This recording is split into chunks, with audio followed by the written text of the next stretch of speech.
Hello everyone, welcome to study with Chitralekha. स्वागत है आप सभी का आपके अपने चैनल स्टडी विद चित्रलेखा में। दोस्तों, जैसा कि आप लोग जानते हैं, हम लोग कर रहे हैं यूपीपी के री एग्ज़ाम की प्रैक्टिस सेट की सीरीज़। आज सेट नंबर 23 होने वाला है। इससे पहले 22 सेट्स हम लोग कर चुके हैं। अगर आप लोगों ने अभी तक वो देखे नहीं हैं तो आप लोग उनको भी देख लीजिएगा जाकर के।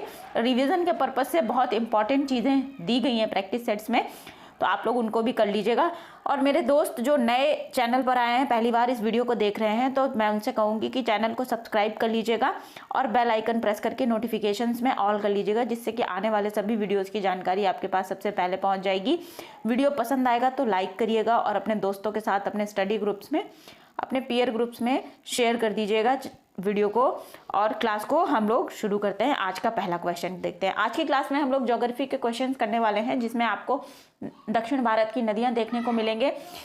उसके साथ साथ नेशनल रिजर्व्स, बायोस्फीयर रिजर्व, राष्ट्रीय वन्यजीव अभ्यारण्य, आर्द्र भूमियाँ, ये सारी चीज़ें दक्षिण भारत में जो भी आती हैं सारी देखने को मिलेंगे। साथ के साथ आप लोगों को बंदरगाह भी देखने को मिलेंगे। अरब सागर के साथ साथ बंगाल की खाड़ी के जो भी बंदरगाह होते हैं उनसे जुड़े हुए क्वेश्चंस भी हम लोग सॉल्व करेंगे। तो आज की क्लास इंपॉर्टेंट होने वाली है। क्लास में मेरे साथ अंत तक बने रहिए और देखते हैं आज का पहला क्वेश्चन।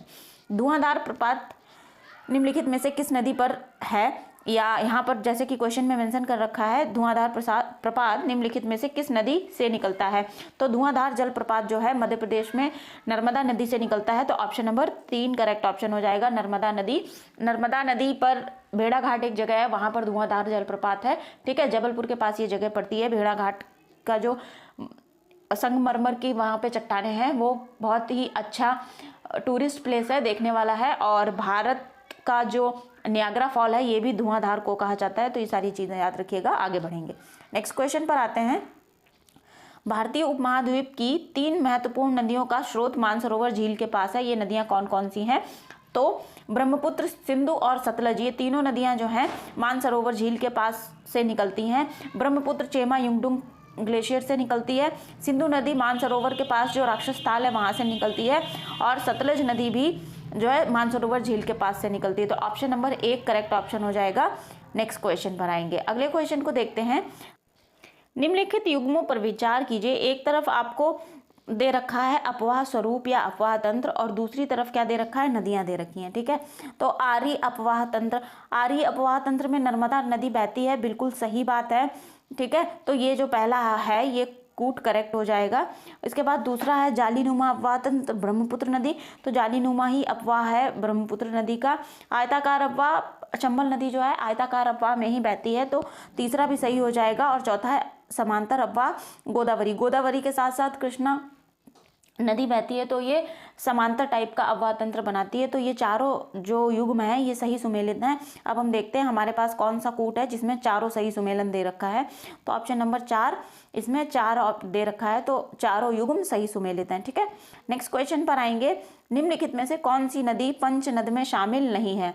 तो जो सिंधु नदी है ये पंचनद में शामिल नहीं है। पंचनद 5 नदियाँ जो उत्तर भारत की नदियाँ हैं, जिसमें कि ब्यास, सतलज, रावी और झेलम आती है। ठीक है, तो पंचनद में कौन सी नदियां शामिल नहीं हैं? तो ऑप्शन हो जाएगा करेक्ट, सिंधु नदी। सिंधु नदी पंचनद में शामिल नहीं है। नेक्स्ट क्वेश्चन पर आते हैं। निम्नलिखित में से कौन सी नदी गंगा की सहायक नदी नहीं है? तो गंगा की जो सहायक नदियां हैं, गंगा उत्तर भारत की मुख्य नदी है और भारत की सबसे लंबी नदी है गंगा। तो गंगा की जो मुख्य सहायक नदियां हैं ये यमुना है, गोमती है, और इसके साथ साथ सोन नदी भी है। ठीक है, सबसे बड़ी सहायक नदी कौन है? यमुना नदी है गंगा की। सोन नदी, गोमती नदी, ये सारी किसकी सहायक नदियां हैं? घाघरा, सरयू, ये सारी किसकी सहायक नदियां हो जाएंगी? गंगा की सहायक नदियां हो जाएंगी। लेकिन जो तुंगभद्रा नदी है ये दक्षिण भारत की नदी है, ये गंगा की सहायक नदी नहीं है, ये गोदावरी की सहायक नदी है। तो ऑप्शन नंबर 3 करेक्ट ऑप्शन हो जाएगा। नेक्स्ट क्वेश्चन पर आएंगे। निम्नलिखित में से कौन सी नदी भ्रंश घाटी से होकर के बहती है? तो भ्रंश घाटी से जो नदी होकर के बहती है उसका नाम है तापी। ठीक है, ताप्ती और नर्मदा 2 नदियां हैं जो भ्रंश घाटी से होकर के बहती हैं। ऑप्शन नंबर 4 करेक्ट ऑप्शन हो जाएगा। अगले क्वेश्चन पर आते हैं। भरतपुर पक्षी अभ्यारण्य को किस वर्ष रामसर स्थल में शामिल किया गया था? तो भरतपुर पक्षी अभ्यारण्य जो कि राजस्थान में पड़ता है, इसको 1981 में रामसर स्थल में शामिल किया गया था। ऑप्शन नंबर 4 करेक्ट ऑप्शन हो जाएगा। अगले क्वेश्चन पर आते हैं। भद्रा वन्य जीव अभ्यारण्य कहाँ पर है ये मैं बताना है। तो भद्रा वन्य जीव अभ्यारण्य आपको कर्नाटक में मिलेगा, ऑप्शन नंबर 3 करेक्ट ऑप्शन हो जाएगा। नेक्स्ट क्वेश्चन पर आएंगे, इनमें से जो भी आपको ऑप्शंस दे रखे हैं कौन जनसंचार प्रणाली नहीं है। तो जनसंचार प्रणाली मतलब जो कम्युनिकेशन के काम में आती है, जिसमें एक मास को टारगेट किया जा सकता है। रेडियो के थ्रू आप आम जनता को, मास को टारगेट कर सकते हो, टेलीविजन से भी पूरे देश को टारगेट कर सकते हो या उससे भी बड़ी टेरिटरी को कवर कर सकते हैं। और सम्मेलन तो आपको पता ही है, जहाँ पर भी सम्मेलन होते हैं वहाँ पे लाखों लोगों की भीड़ जमा होती है। लेकिन जो ईमेल है वो लिमिटेड लोगों को भेजा जा सकता है, ठीक है। तो ऑप्शन नंबर 4 करेक्ट ऑप्शन हो जाएगा। जनसंचार प्रणाली कौन नहीं है, ईमेल नहीं है। अगले क्वेश्चन पर आएंगे, निम्नलिखित को सुमेलित कीजिए। सूची 1 और सूची 2 दे रखी है आपके पास। तो सबसे सस्ता साधन जो है परिवहन का, ये हमको बताना है। तो परिवहन का सबसे सस्ता साधन हो जाएगा जल परिवहन। तो इसको हम 2 से मैच कर देंगे। ये आगे पीछे है थोड़ा, तो इसको आप लोग समझने का ठीक से प्रयास करिएगा, क्वेश्चन को ध्यान से देखिएगा। अब अगला है भारी माल और लंबी दूरी पर यात्रियों के लिए भूमि परिवहन। तो ये रेल परिवहन हो जाएगा, ठीक है। कम दूरी के लिए उपयुक्त परिवहन, तो कम दूरी के लिए जो उपयुक्त परिवहन है ये हो जाएगा सड़क परिवहन, ठीक है। तो इसको आप जो सी वाला है इसको मैच कर दीजिए 4 से, ठीक। और लंबी दूरी के लिए परिवहन का सबसे तेज साधन ये वायु परिवहन, अर्थात आप लोगों को कहीं दूर जाना होता है, मान लीजिए अमेरिका जाना है, तो अगर आप जो शिप है, कहने का मतलब पानी का जहाज है, अगर आप उससे जाएंगे, किसी शिप से जाते हैं तो आपको ज़्यादा समय लगेगा एज़ कम्पेयर टू फ्लाइट, ठीक है। फ्लाइट में बैठ के जाएंगे तो वो आपको 8 से 10 घंटे में पहुंचा देगी। तो आप जो है डी को मैच कर देंगे 3 से, ठीक है। चलिए, ये क्वेश्चन का करेक्ट आंसर हो जाएगा और आप लोगों की सुविधा के लिए यहाँ पे मैंने ये आंसर भी दे दिया है, ठीक है। चलिए नेक्स्ट क्वेश्चन पर पढ़ते हैं। निम्नलिखित में से कौन सा कथन सही है। गोदावरी जो है सबसे बड़ी प्रायद्वीपीय नदी है, ये बिल्कुल सही बात है। गोदावरी प्रायद्वीपीय भारत की सबसे लंबी नदी है। इसे दक्षिण भारत की गंगा या वृद्ध गंगा, बूढ़ी गंगा भी कहा जाता है, ठीक है। कावेरी नदी की कुल लंबाई 805 किलोमीटर है, ये भी बिल्कुल सही है। कावेरी नदी की लंबाई 805 किलोमीटर है। तो दोनों ही कथन जो है सही हो जाएंगे। तो ऑप्शन नंबर 2 करेक्ट ऑप्शन हो जाएगा, 1 और 2 दोनों। नेक्स्ट क्वेश्चन पर आते हैं। ओडिशा में हीराकुंड बांध कौन सी नदी पर निर्मित है। तो उड़ीसा में हीराकुंड बांध जो कि सबसे ऊंचा बांध है, तो ये महानदी पर बना हुआ है। ऑप्शन नंबर 4 करेक्ट ऑप्शन हो जाएगा, महानदी पर बना हुआ है हीराकुंड बांध, याद रखिएगा। नेक्स्ट क्वेश्चन पर आएंगे, जम्मू और कश्मीर कौन सी नदी के तट पर स्थित है। तो जम्मू कश्मीर जो है झेलम नदी के तट पर स्थित है। ऑप्शन नंबर 1 करेक्ट ऑप्शन हो जाएगा, ठीक है।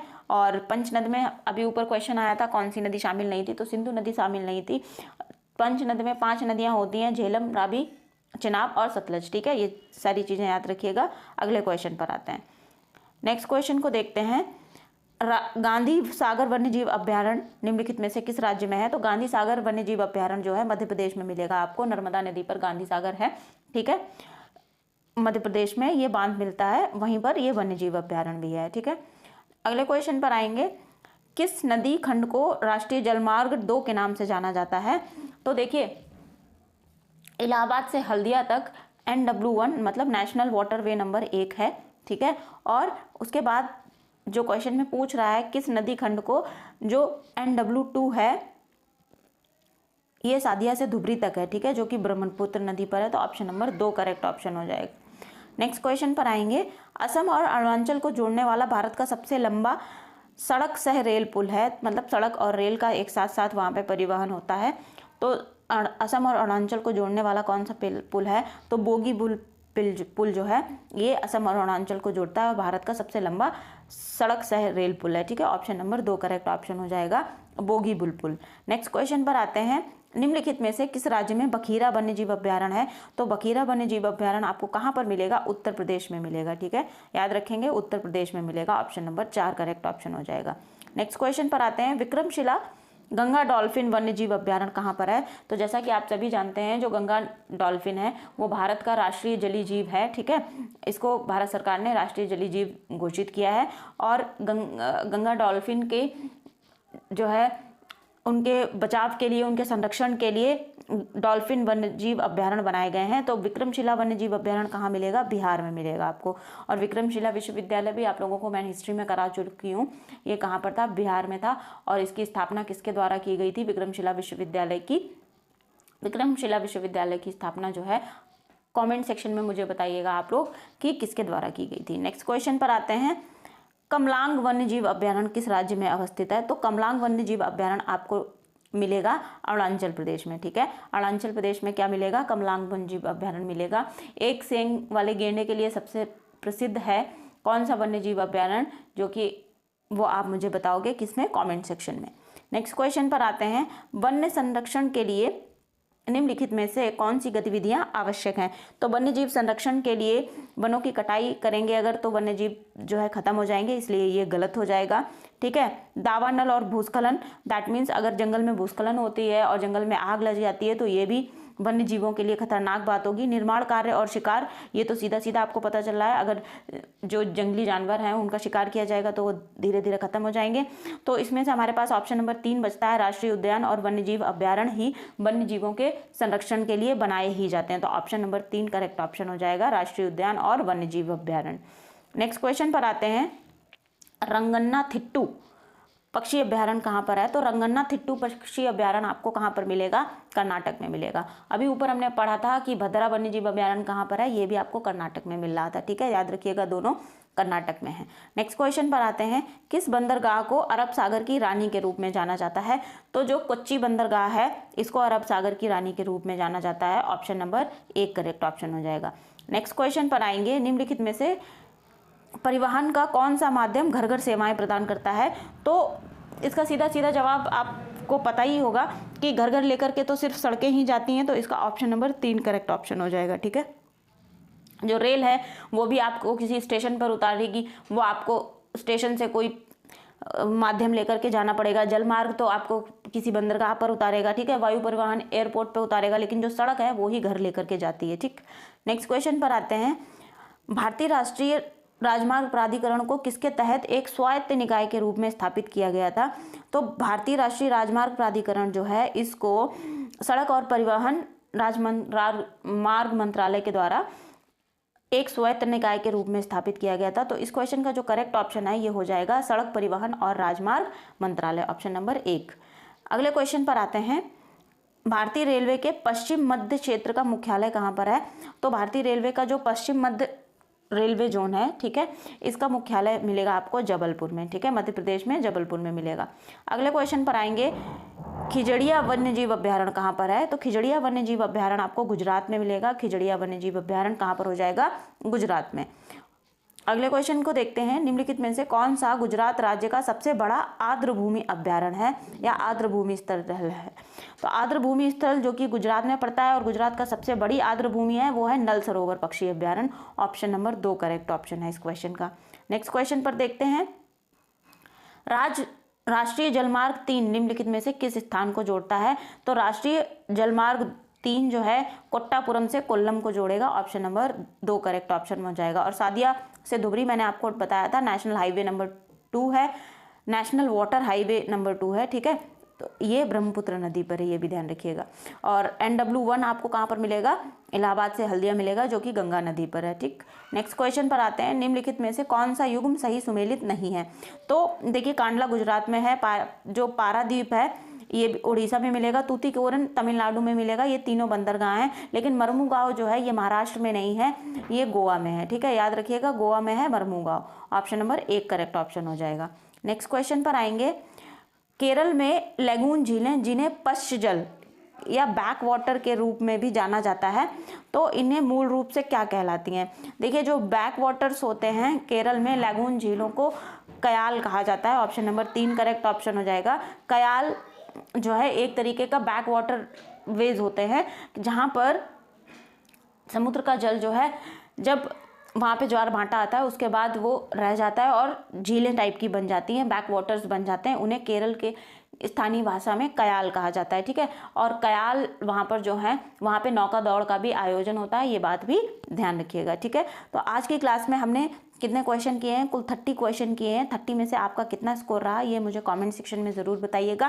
क्लास अगर आप लोगों को पसंद आई है तो क्लास को लाइक कर दीजिएगा, अपने दोस्तों के साथ, अपने फ्रेंड्स के साथ, अपने कम्युनिटीज़ में, अपने पीयर ग्रुप्स में क्लास को शेयर ज़रूर करिएगा। और अगर आप लोग चैनल पर पहली बार आए हैं और वीडियो को मेरे पहली बार देख रहे हैं तो चैनल को सब्सक्राइब ज़रूर कर लीजिएगा, क्योंकि डेली एक प्रैक्टिस सेट आपको मिलेगा। नोटिफिकेशन ऑन कर लेंगे तो आप लोगों को उसकी नोटिफिकेशन मिल जाएगी, आप लोग अपना जल्दी से जल्दी रिवीजन कर पाएंगे। ठीक है, तब तक के लिए पढ़ते रहिए। कल की क्लास में हम लोग फिर मिलेंगे एक नए प्रैक्टिस सेट के साथ, और अपने गोल पर फोकस करिए। Thank you everyone.